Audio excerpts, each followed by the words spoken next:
What's up, everybody? This is NBA at the Bar. We're your host. I'm TA. And this is G Money. And we are brought to you by ATB Media Network. And happy holidays, everybody.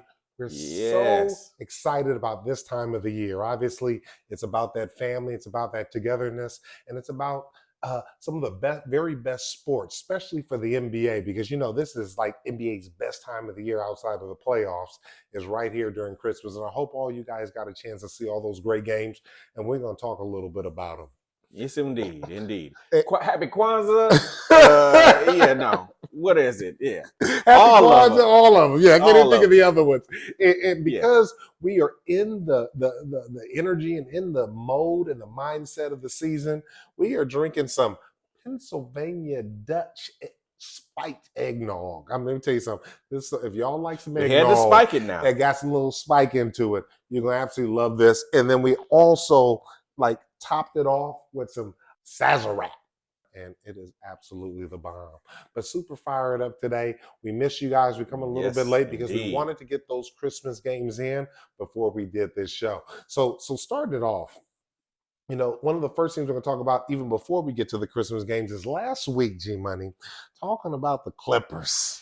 You know, oh man, and how they're sitting over here, and everything is coming together. It's like a Rubik's cube, like a transformer. They are coming together and sitting over here and showing why this team can make it happen. So, what are your thoughts about the Clippers? You know, I call them the Cloppers, but they almost making me want to eat my words because they might make you eat your words. I know. Granted, they're on a 2-game losing streak right now. I gotta say that for the record. But prior to that, they won 9 straight. Mm-hmm. Here, let's chain real quick. We didn't chain. Bang. Okay. But the Clippers look good. I would say James Harden has really started to put it together, and Ty Lue has just found a perfect formula with them between Powell now having a nice consistent rhythm. Kawhi and Paul George are really coming into their own with James Harden. I'm impressed. And Westbrook is playing his solid role. You know, they look good. Well, without a doubt, they definitely look good. And here's what the twist is. Kawhi is playing, you know, not quite an MVP level, but playing at a very, very, very high level. Probably the best we've seen him play consistently for a long period of time without a lot of breaks, a lot of gaps in many, many, many years. Harden is finally working himself or has worked himself into game shape. Yeah. He's found his place in this offense. Obviously, excluding Westbrook, putting Westbrook and having him come off the bench, he's comfortable in that role because literally all he wants to do is win. Mm-hmm. At this stage of his career, these players really it means something. It means something to them. Kawhi is the only one that actually has any real championship. He's the only one who has hardware. Correct. And so the other three, which are all great players, are striving to do that. And what's impressive about it is they're literally sacrificing and doing what needs to be done to come together and coalesce as a team to make this work. And you see it in their results. And Ty Lue, we have to give this man his flowers because everybody thought, oh, crap, you know, does he know what he's doing? Can he handle this situation? And it is, he's beyond reproach in terms of his ability to coach a basketball team.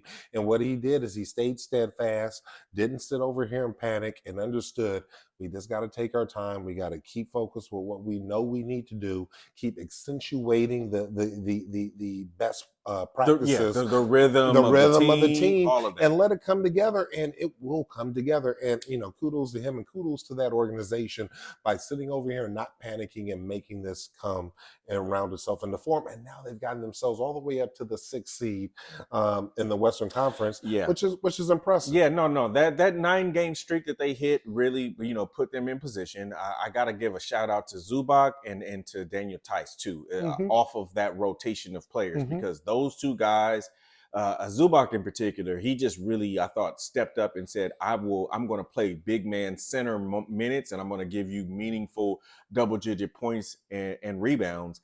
And he's been able to do that. And then Daniel Tice has come in and filled in admirably in his stead, and they have a consistent rotation. So then when it's Westbrook, when it's Powell coming in and Tice off of their rotation, they're still keeping, you know, the lead, and if not increasing it. And then like you said, Kawhi, Paul George, and James Harden. I got to give a lot of love to James Harden. They'd be like, West Side, West Side. They over here like we the West Side guards, and we're gonna boo bop the league, and they've been doing that to the clip of that 9-game streak there. Mm-hmm. So, but I'm still holding back.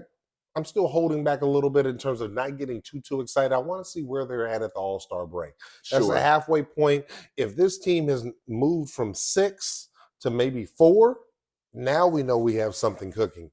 If they're in the same exact position, 45 days from now, then okay, we can little temper our expectations in terms of what they can be possibly this year. They still might be one player away, but I do agree with you with Zubac, is that if they didn't have a big man come in and ready to really be a big man with those 4 that kind of basically are all kind of the same player, and none of this would work. So they needed that anchor down low to sit over and bringing this all together. Yes, I agree. And, I don't really have a lot of faith in the Clippers because of just tradition. Mm-hmm. But this is a prove me wrong kind of season for them. And they could prove me wrong. The regular season has never really been an issue for this team because they've never been they have been devoid of talent, but consistently for the past couple of years they've had talent and they've been, let's say, a playoff caliber team.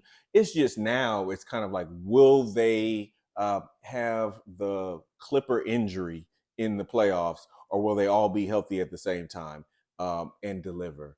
It's all in front of them. They have the ability to do it. Will they? The Laker fan in me says nah, but it's there. You know what I mean? They have the ability to make all of us proverbial haters eat crow. So I got to give them that. They look good right now. Well, guess who else is out there to make everybody eat crow? That's my man, John Morant. John Morant sit over here and came off of suspension. We talked about it last week about him sitting over here and only a couple games left, and he's gotten off of suspension and hit like a gangbang. Did you see that first game? I mean, over a 30 piece, hitting the game winner. And it's just exciting. Yeah, what he brings to the league, and you almost forget. He's been gone for 25 games. You absolutely forget. After a long off season, you almost forget how special this player is. But he has something to prove, that not only he's just a great player, but that he's grown from his previous indiscretions and from those previous challenges, and wants to sit over here and prove a point that not only is he just not just a great basketball player, but he can also be a great steward of the game for the NBA as well, and not make the same mistakes, not bump his head twice. So I'm super excited about John Morant. And the question really is can he sit over and elevate this team enough? Yeah. Consistently enough, long enough to push this team from the doldrums of the basement of the Western Conference all the way up into at least the play-in tournament. What do you think about that? I actually think that they could be, let's say, a 10 or a 9 seed in the play-in tournament, because losing to the degree in which that they have, but they still have Marcus Smart, and whenever he decides to, or I should say when he comes back healthy, that they could make a sincere push. The thing that you realize about Ja is that like you said, I really forgot how dynamic he was, because Monster. They have Bane, and they got guys that can score and can perform, but they didn't have that juice.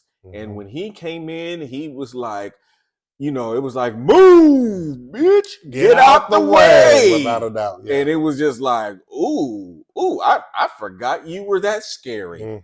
You are scary. And so if he's able to sustain that, let's say, that rage, he's talked about receipts. These are self-inflicted wounds that he put upon himself, but he's learned from it. And that's one thing that was a little bit disconcerting, is that you talk about receipts. You don't need to be keeping receipts when you were the one that messed up. But whatever you need to have that self-motivation to keep that energy at such a high level, the only thing we really have to be worried about is injury. And barring injury, and he hasn't really had a lot of injuries throughout his career. Not historically, even though he's a slight man.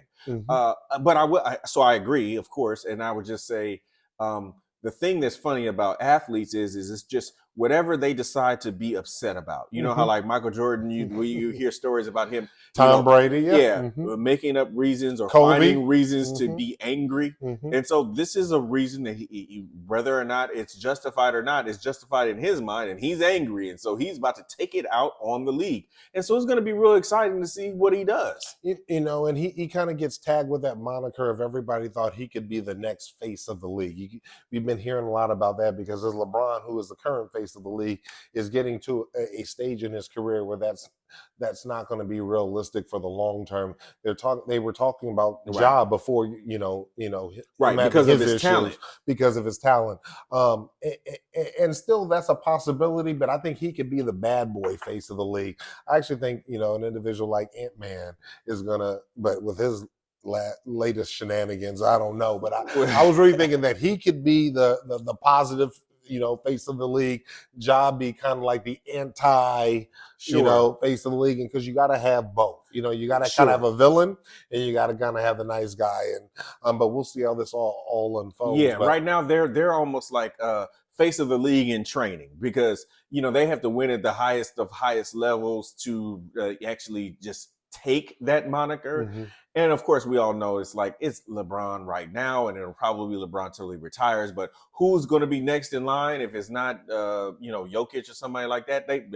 They could do it. There's another guy that I want to bring up. The problem is Jokic can't do it is because he doesn't want it. Like he doesn't have the charisma, he doesn't have the personality, he doesn't have the confidence in terms of his communication. He doesn't to be out there. Enough. He doesn't care enough. Now, neither does this other individual we're about to talk about. But I think he's NBA's face to the world outside the U.S. market, and that's absolutely Luka. Luka is playing at an MVP caliber level.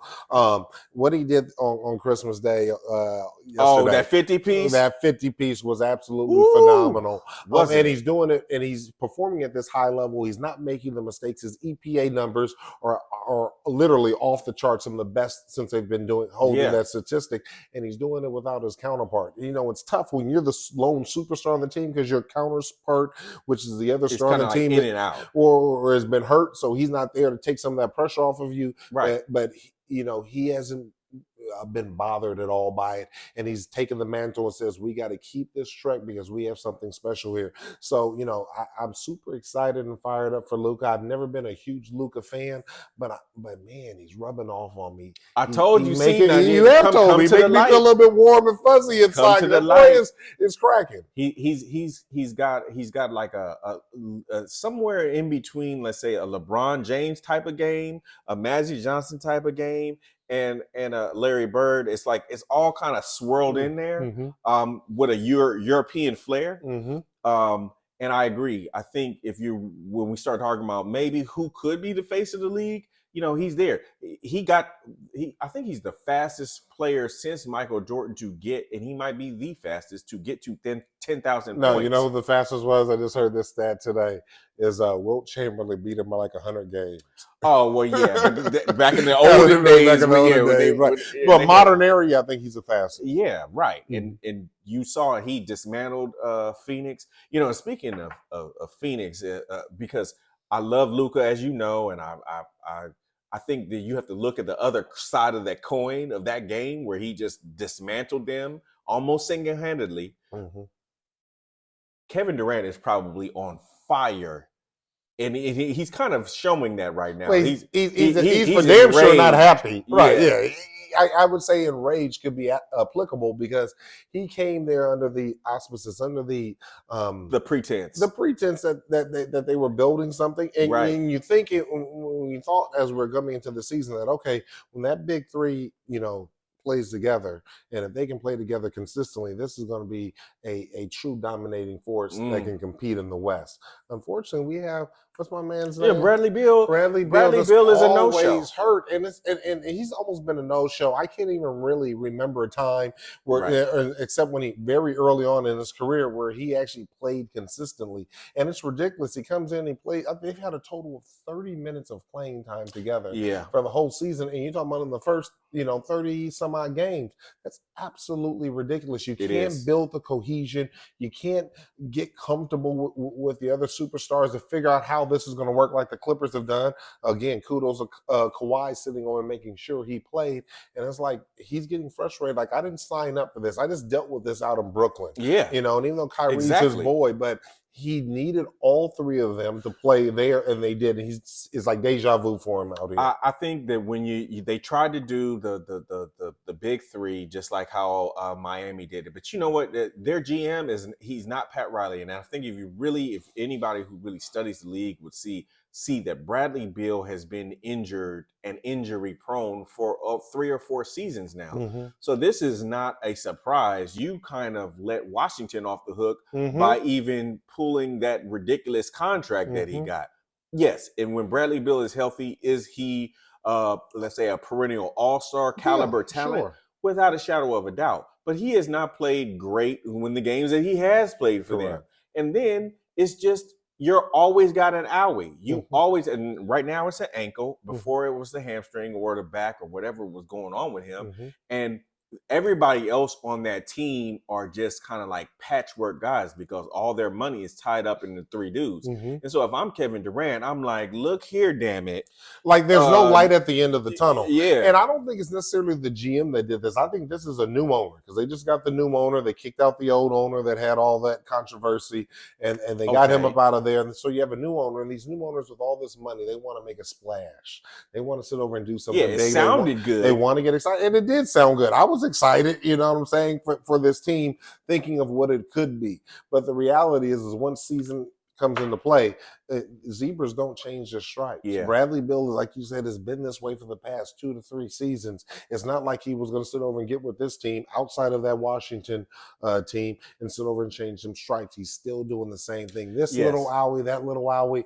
I mean, they might need to have a team meeting and sit over and put him on or something. They might need to sit over here and say, hey, it's time to play, bud. Yeah. Now, look, they need to, let's say, institute Gordon more into their regular cadence, say, basically get him more involved and maybe even make him the point guard instead of a Booker. But Booker's been playing so well. Booker has been a surprise. I knew Booker was always good, but he's been playing lights out. I agree, but what they're showing is that it's not enough with just Booker and Durant. I don't even know if it's enough with Beal too. To be honest with you, it might not be, because if you look at just the way that they're constructed, they're going to be a team that's going to win on pace and offense. And they hired a defensive coach, but they don't really have the pieces to execute defense at a high level, and they're not. Correct. And so now when you don't have Bradley Beal there, all you're really showing is that, guess what? We in the West, we can't really compete if we can't play defense at a high level, and we're assuming that these guys are going to just average 30 and 40, but if they don't, and then sometimes Durant misses time. Booker has missed a lot of time. So all those things turn into losses at the end of the day. And then you look up, we have a huge hill to climb just to get into the play-in, and that's what they look like. And that's right where now, they're at right now. Correct. That's right where now, they're at right now. And really what I saw in the last couple games with Durant is that, unfortunately, it almost kind of feels like, I don't want to say he's given up, because I know that's not really his in his spirit is to give up. He's a baller. But what I do see is kind of a person that's just so frustrated, so upset. He's almost in his own mind. I see him playing somewhat lethargically, not playing with any passion, because how do you play with passion when he has enough common sense to understand the game that they don't have enough to actually compete? And when he sit over here and get Luka dropping 50 on your head, it just sits over and says, man, I'm in an even worse situation, but a similar situation than Brooklyn. All of this. And I'm concerned that he actually, and I hate to say this, might quit on the team and just sit over and say, because they're wasting his best years. I would just say that this is also that we needed to stop and forever shame ourselves for even comparing him to LeBron James, because when he was playing with Golden State, that was his Camelot. He had a perfect scenario, a perfect semblance of talent around him to help accentuate what it is that he does well, which is get buckets. And yes, could he play a very effective weak side defense? Absolutely. but he is not a person who can carry a team. Not defensively.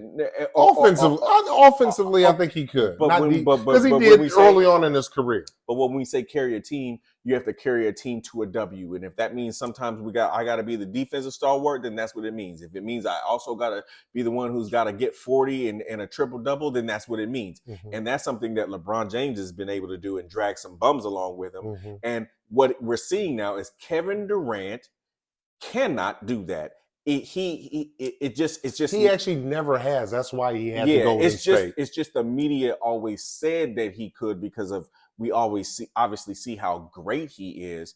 But just because you are more than a one-trick pony, you may be able to do 2 things. But if you can't do 5 things, you're not going to be able to carry a team across the finish line. And maybe Booker might be more equipped to be that guy on his team, but he himself is not that guy. And so we need to stop comparing him, even though he's great. Because I don't think he actually has that dog in him.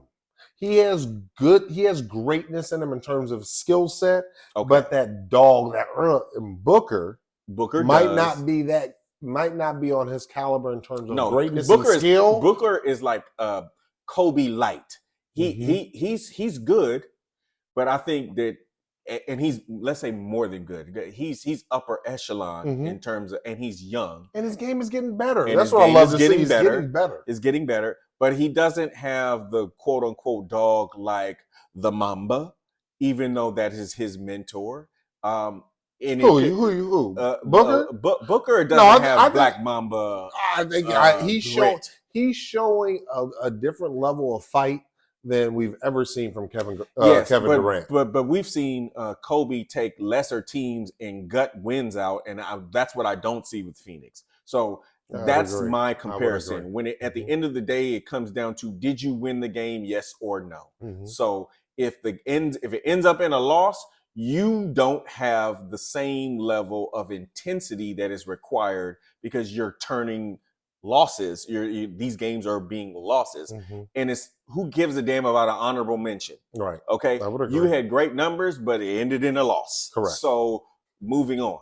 But last thing on the Phoenix Suns, it would hopefully be incumbent on this team's leadership in terms of in the front office that they look for some kind of way. The reality is though they don't have very many chips. No, it's all in those 3 guys. It's all in those 3 guys. That's the whole deal. And that's what's scary. I think that's what Durant realizes is that we don't really have any moves to play with. I'd be looking at Bradley in the ice tub like, all right, bro. That's what I'm saying. They might need to go in there and get it together, brother. Put them on.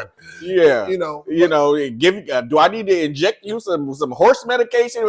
We need to do something because get your butt out here. And you hate to talk about people that are hurt, and we should and to question them on that. But sure, to grab something from football, are you hurt or are you injured? Yeah. If you're hurt, then get your ass out there and play. If you're injured, then that's another thing. And it's hard for me to believe, off of the little bit that Bill has played. This is good. I'm gonna have to take a little bit more again. I don't believe this man is injured. I believe he's hurt because his quote unquote injuries are all afflicting different parts of the body, and you ain't playing enough to hurt this part of the body. Thank you very much, or that part of the body. Right. So I'm a little bit concerned about, does Bill really want to play? It's interesting. I mean, obviously they know in their inner circles, but it is interesting because it's like he hasn't. Right. Whether he wants to or not, he hasn't. So figure it out, because they essentially they've hitched their wagon to him. So, bruh, we need you. We need you. Get your ass out there. Now one thing I love about the NBA is how young talent can be naturally exposed, or a light can get shined on them, whether they came in a big time star and they're picked like a Wemby who came in and all the attention was on them, or another individual like who we talked about in the last couple of weeks and is definitely still showing that same talent that we recognized earlier, Jacquez with the Miami Heat. And he put the UCLA product. Yeah. UCLA. And I'm not talking about him because he went to UCLA. I'm talking about him because he's putting in work. And it kind of seems like we're LA homers. You know, we're West Side all day long. but really, it's just exciting. He didn't come in strongly coveted, but again, you know, we talked about Pat Riley being able to see those intangibles that players have, to sit over here and understand what really makes a great teammate, what can be special, and when you put them in an incubator for them to thrive. And that's what we're seeing with this player, who I never thought was going to be dropping 30 pieces on Christmas Day. But especially 30 and 10. He had 10. Yeah, 30 and 10. So a very strong double-double. And that was without Jimmy Butler. It's like they didn't even have him. It was just Jacquez and Bam out there sitting over putting in work and pulled out the win on Christmas Tyler Day. Hero did put some work. Tyler Hero. Ooh, Tyler Hero. Oh, don't hate on Tyler. I'm not a fan of him. He's basic. Look. Tyler put in that work too. But to your point about talking about Jacquez, okay. So I gave the whole the LA thing, but I gotta give a lot of credit to Pat Riley and to Spoelstra. Mm-hmm.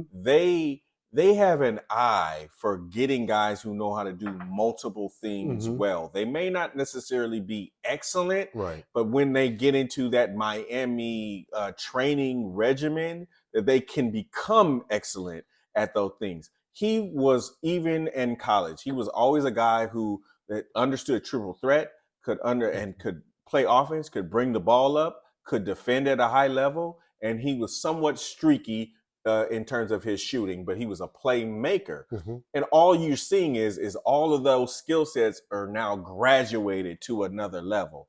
And that's what he's doing in the NBA. And damn, they found another gem.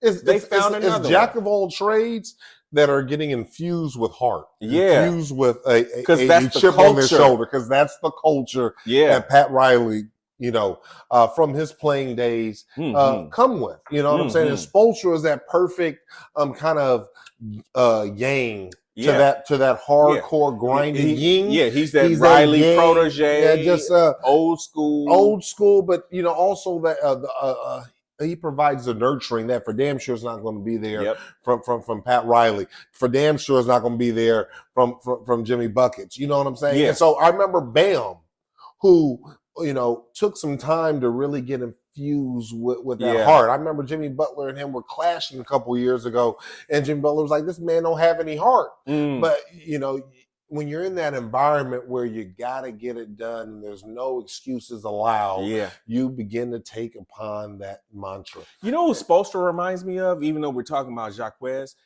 but this is just to the larger point about the culture, the Miami Heat culture. Because we've seen a lot of guys that they have brought up.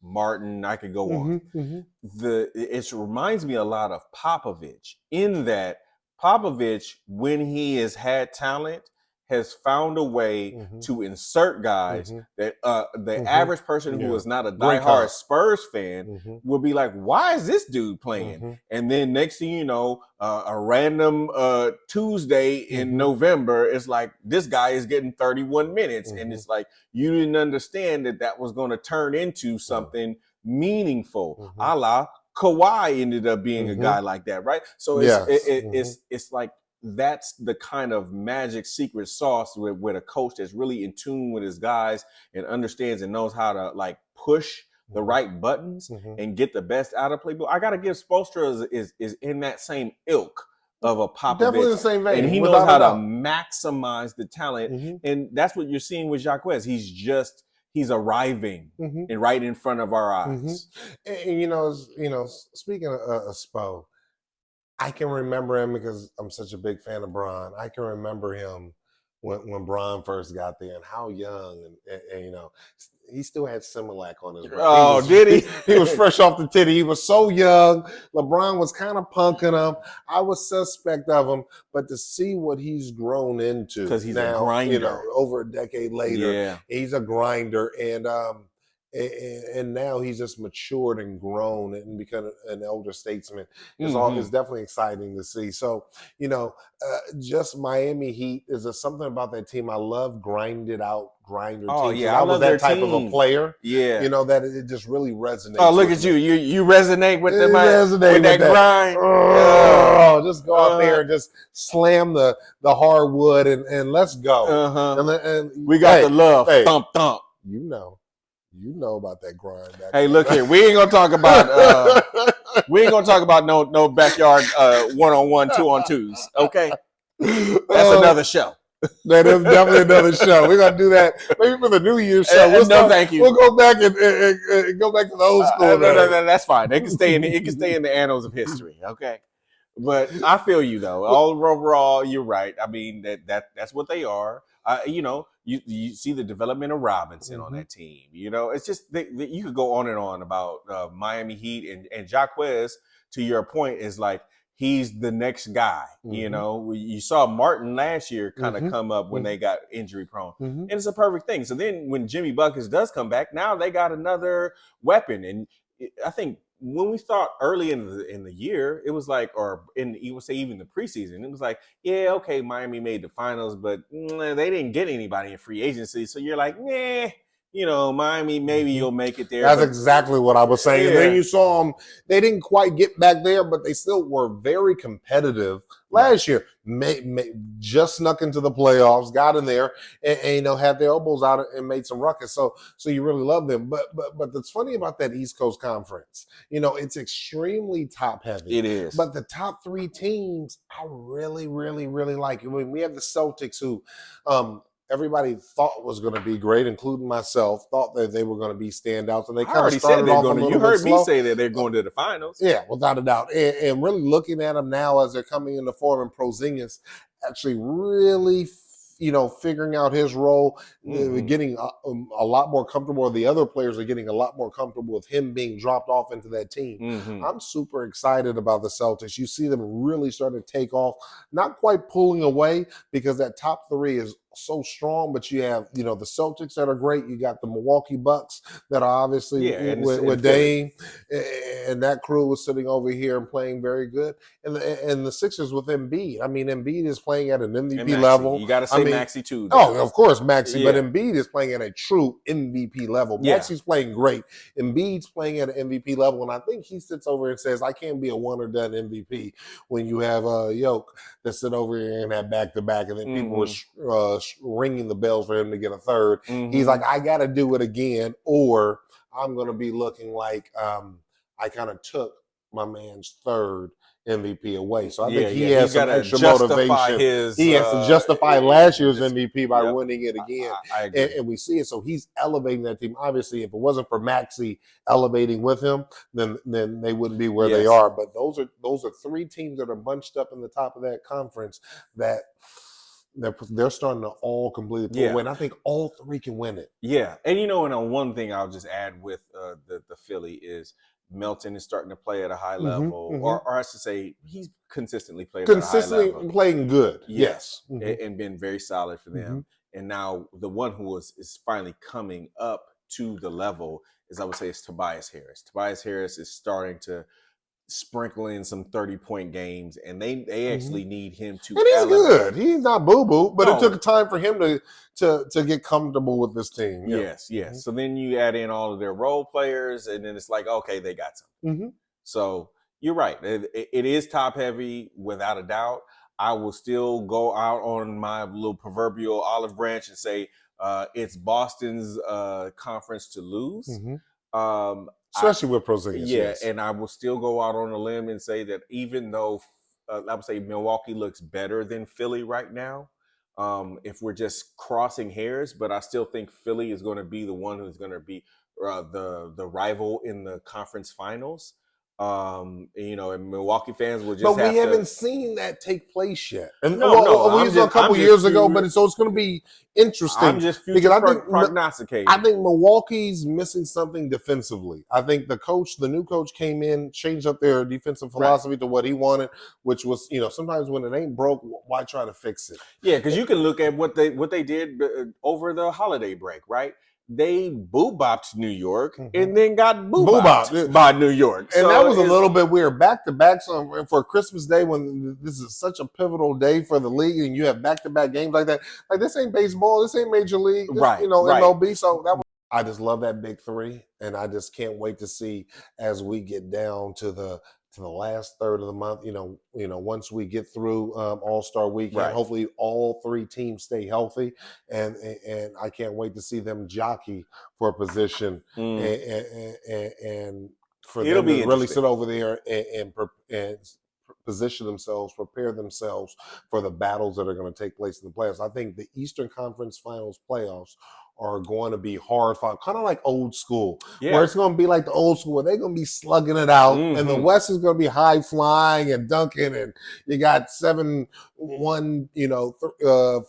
4 men that are out there shooting three. It's like two completely different conferences, two completely different styles. I agree. So when we say like the East Coast is top heavy, I think that you're absolutely right. It's the top three, and then there's everybody else, meaning like the Pacers, the Knicks, and essentially on down the line that will certainly make the playoffs, but are not a genuine threat.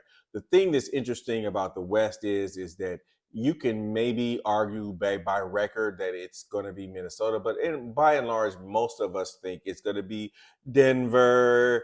I actually think it's going to be Minnesota. I think Denver. Okay, they ate their big meal and they're full now, and they're not as hungry as they were last year. But and the fan favorites are going to be the typical ones like the Lakers and so on and so forth. But the thing that is very interesting about the West is we genuinely haven't figured out how that's going to spill out, because you do have the guys like OKC, you do have the young guys and like, hungry. Yeah, you do have the New Orleanses of the world, and so it's kind of like I don't know. Well, the thing is will Golden State decide to Golden State's a crumbling, in my opinion, my humble opinion. They're a dynasty that we're seeing fall right in front of our eyes. Yeah, but when you got when Draymond was there, but when you got Mr. Night, you just don't know if he actually gets into the dance. That's the only thing I'm going to say. I mean, even if they get in the dance, they just don't have enough horses. Their horses are old.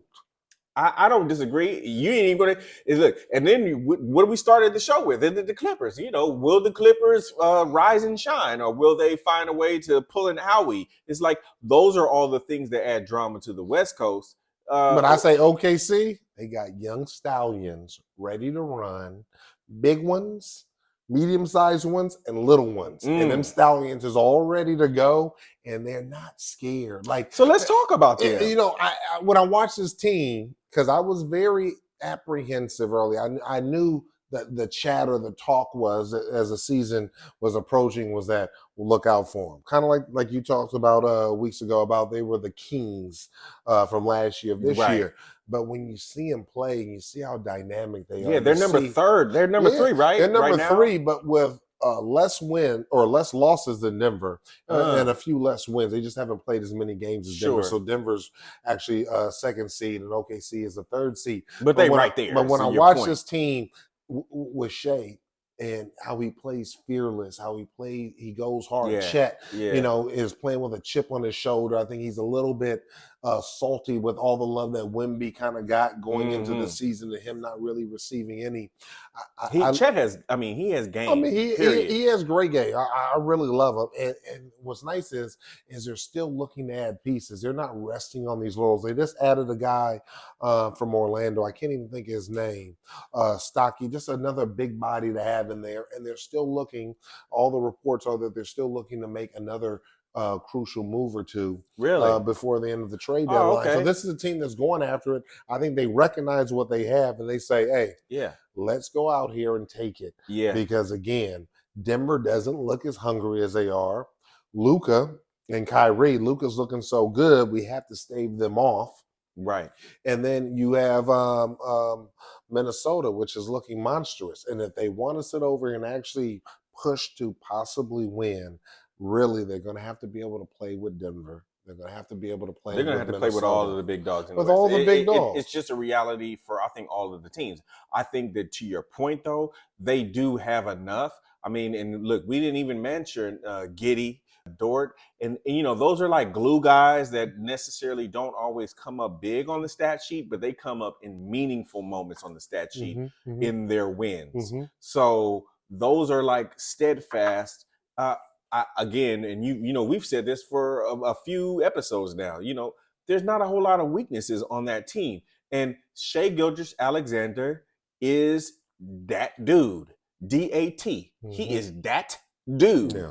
And who knows? Maybe will he have enough to rise to the moment and be like, I'm going to be the star of stars if I'm playing. I mean, he playing like he do. He's playing like that. Yeah. Like he's playing like that, bud. I like him. Might just be. I would feel comfortable betting on him. And this wasn't a team that I was comfortable to bet on at the beginning of the season. Wow. But from what I see now, so we're gonna do 5 or 10. How much you? No, what I'm put saying, on it? I'm not willing to bet on them right this second. But as we get closer to the playoffs, as I watch this team develop and want to make sure that there are no major injuries, because again, Chet.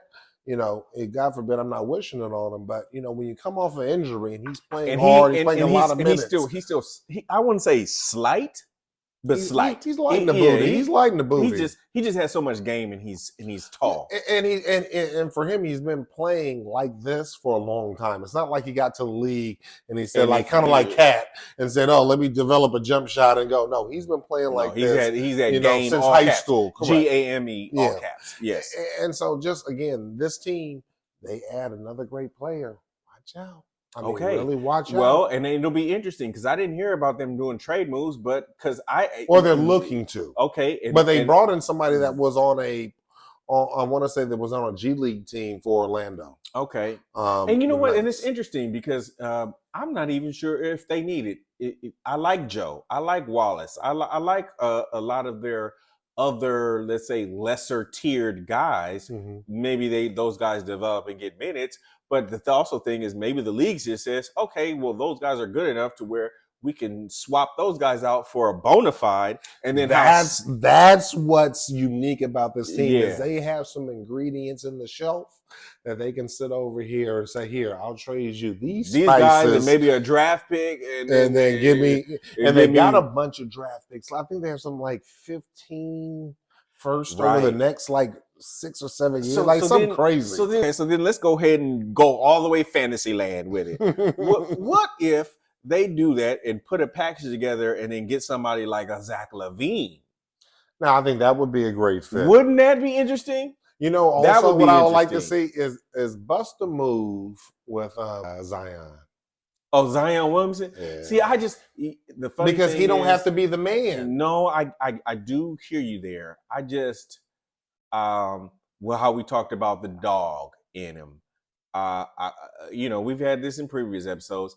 I don't know if I would pull that trigger for the amount of money that he is, because I would not be convinced that my 300-pound 6'6" guy is going to even be around or has that DOG in him to, let's say, execute at the highest level. But it's an entertaining thought. Well, he could. We've seen it happen in spurts, right? And here's what the thing is: in New Orleans, he's the man. So I don't have to sit over here and go that hard. When you got Chet and Shai there that are outshining you, that are bigger dogs than you, and you start feeling small, we see what happens with Zion when he gets a craw up his behind like he did after the end-season tournament. Maybe they infuse a level of inspiration to bring the best out of him. I don't think he's inspirable. I think you have to trick. Wow. I think you have to trick fuck him. I think you have to sit over here and come back door on him to make him sit over here and get that. You about to get a letter from his mama. How dare you say that about my son and his chicken and biscuits? I think he has to find the fire because he still wants to be the man. And so if you take away his ability to be the man, then what happens is you sit over here and see somebody that sits over and gets fired up. Now, a man who wears a Michael Jordan hoop earring is got a little bit of fire in him, okay? Thank you. So lastly, we always want to say the best for last. And, our Lakers. Oh, yes. Our beloved Lakers. You know, Yes, indeed. When you sit over here and we see our Lakers. Go ahead. Look, see, now you had to spike it on that one. I had to spike it a little bit when we start talking about the Lakers. Damn this cream and eggs. Okay. when we see our Lakers win the in-season tournament and then come out here and lose 6 of the last 8 or something like that. Yeah, 6 or 7. I mean, it's been ugly. It's been disconcerting. But also, I had to come to a realization and be real with myself. This team just ain't that good. They literally aren't that good. I'm glad you're here. You know, I've been here for a while now, but I'm glad. Okay, so now we can have a fair and honest conversation because I knew you had you weren't there yet. So now that you're here, let's just talk about it. I think Rob Pelinka is an excellent GM. I think. No. Just hear me out. How do you use the E word? I actually do. I do. I think that what he was able to pull off last year was phenomenal. I think he was arguably the GM of the year last year with what he was able to do at the trade deadline. Now, he also he mucked it up, which is why he had to, let's say, correct himself by bringing in all that talent. But now, a year forward from that same talent, you're not seeing D'Angelo Russell. You're not seeing Vanderbilt. You're not seeing Vanderbilt just went and had to have a knee operation. You're not seeing Rui. You're not seeing all these guys. Rui. Of course. I think it's a great trade piece. Yeah, you're not seeing Vincent. Vincent. Vincent's the one with the knee injury. Yeah. So, but all of those guys that were, a part of the infusion that propelled us to the Western Conference Finals, you're not seeing a continuation of their effort. And the thing that is very simply put about the Lakers is if they are not a preeminent top 3 defense, they don't have enough offense to offset what everybody else in the league is doing. And that's the bottom line. It doesn't, I've been heavy, as you know, on Anthony Davis. But Anthony Davis has been lately, even in this losing streak, he's been pulling his weight. LeBron has been pulling his weight. Most definitely. I could even say Austin Reeves, Reeves has been pulling his weight. But it's all the other guys. They aren't enough. We are not enough. But you have 2 great players and you have 8 average to below average. Say not below average. Average players. They're average. And then you have 2 players, one ever so slightly above average, and then Austin, which is definitely above average. The reality is they don't need a superstar. No, but they do not need a superstar. They need a Holiday. They need a Holiday with a Caruso or they need something that's real deal tangible. Yes. And it's out there. There's a team out there that has something that's tangible that can coalesce with this team, and that it's the difference between good and great for this team. Yes. This team is barely even good.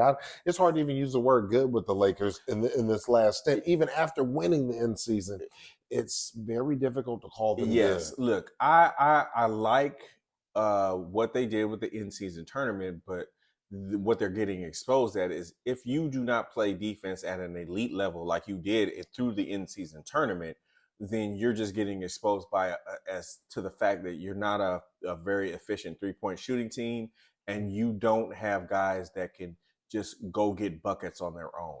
So you're relying upon LeBron to have a Herculean game every night, and you're relying upon Anthony Davis to have a Herculean game. And one's a shrinking violet and one's an old man, so you can't expect that to happen.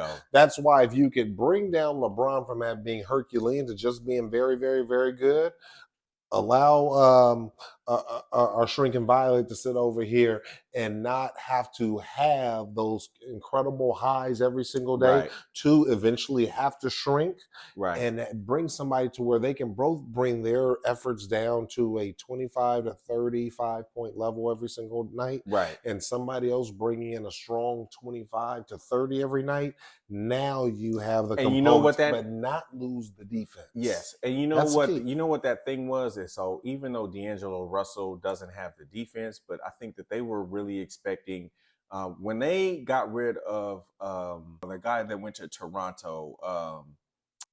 When we let him go, we were really expecting that D'Angelo was going to use this season to say, I'm going to average. I got excited. I got bought in on that bullshit. I'm going to average 20 to 25 and I'm going to shoot at a high clip because that justifies us making this move. And then we're going to have your backup be Gabe Vincent. Every time he shoots, I say, oh no. Every single time he shoots. And to your point, that has not happened.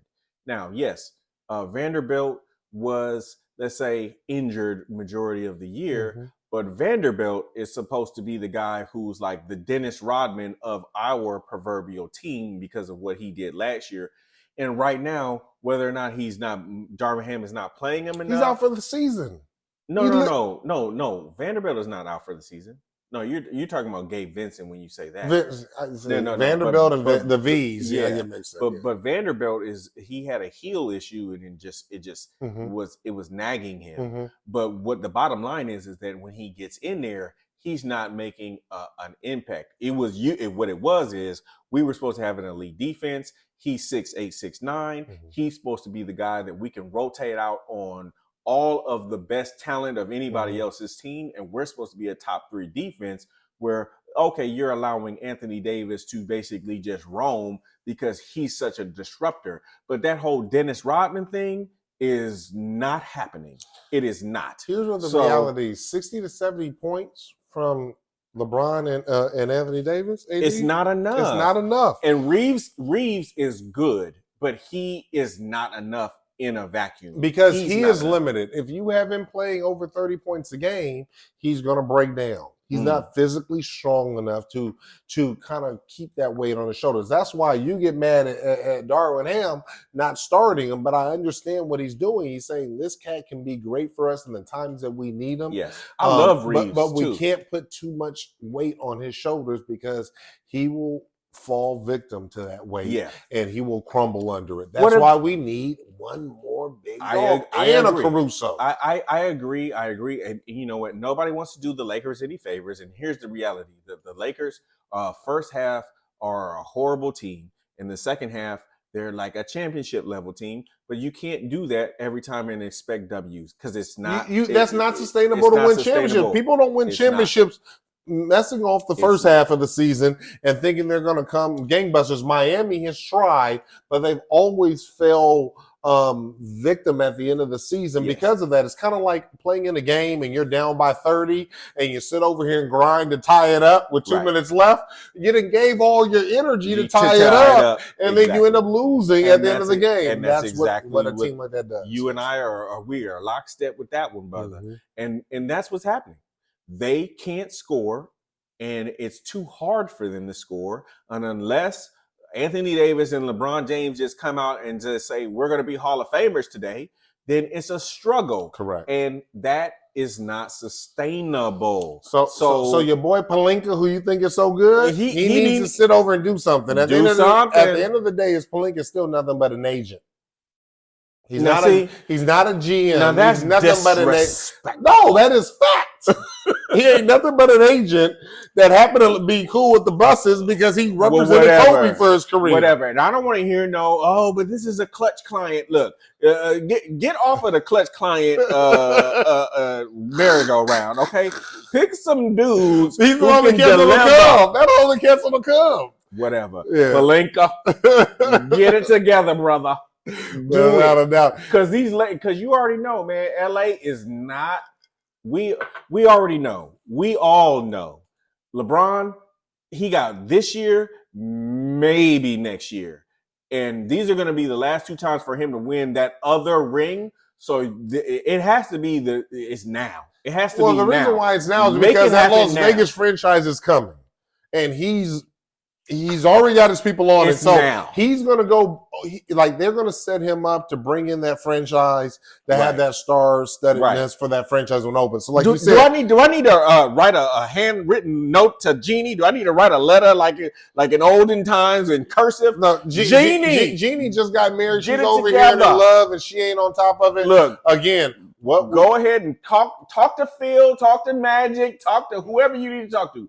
Make a change. Well, here's the thing is we just need an extra player because here's where the reality is. If we don't, the Clippers are coming. And it's almost like the Clippers is a brand new expansion team with 4 people that have the ability to are going to probably be Hall of Famers. Because when that new arena opens up next year, oh my God, it's going to be hard to beat them next year. You're damn right. So this is your opportunity from a Lakers organization standpoint to allow them to compete because it's getting crowded up there in the upper echelons. What did we say this whole episode? Conference. We said it this whole episode. It's like, bruh, it is now. Throw all your chips in. Damn that first round. And the Kings are still playing well. Exactly. The Kings started off sputtering, and they propped themselves up. Now they're in the 5th or 4th or 5th 5th seed. Now you're preaching to the choir. So when you look at the Western Conference, when you have Minnesota, Denver, OKC, Dallas, Clippers. No, hold on, Dallas, Sacramento, then the Clippers, then New Orleans. It's just like doing the same thing, expecting a different result means Pelinka needs to sit over and be relieved of his role. Do something I think that what the Lakers know at the end of the day, they know they have an all-time great and the leader and the face of the league. And what they also know is that guy needs to be on television in June. So do what you have to do to make him be in primetime hours in June. Make it happen. Make it happen. Los Angeles Lakers. Make it happen. But hey, with that being said, man, Merry Christmas. Hey. I hope you had a great Christmas holidays. with your family. I did. You know, I tried not to be a Grinch, or a Scrooge. I was like, we don't need these gifts, but whatever. My daughter's happy, my wife's happy. Hey, I'm happy. I went and took the family on a little trip. We always do a little trip around Christmas and get back right before that Christmas. Without a doubt, and we went to Vegas because the kids were born in Vegas and they got to see their old friends that they were born with, and then we went and saw that sphere. Oh, is that dope? Oh man! Oh. Special. That sphere, Vegas is cracking. Vegas, as you know, I lived there for just years. over a decade, right? Yeah. And I lived there right when it was just burgeoning and starting to come up. Vegas is a brand new city. It's even more special than when we lived there. We just really rode the strip and just really got a chance to see all the new stuff there. And the energy is exciting. I can't wait till there's a NBA team there. I believe go to some games. It's happening. You and I are going to definitely have to go to that first home game. I'm already putting my pennies together right now. Put it together, Bubba. But just super excited, super blessed, super thankful. Absolutely. Super thankful to be here with you. Oh yeah, and my get guy. to share these times and these moments. Man. Super thankful for our families and our kids and our loved ones and just the unbelievable sports that we get a chance to talk about and have a cocktail with and talk about. So with that being said, ladies and gentlemen, you got to do me a favor. I need you to I need you to subscribe, and I need you to download the episode. And so excited. We're going to see you very, very soon in the new year. I want all of you to be safe, have a whole lot of fun, prepare for a phenomenal year, and let's get ready for a great 2024 of NBA action. Because remember they say it's fantastic. Thank you, man. Did we show our age right there? I think we did.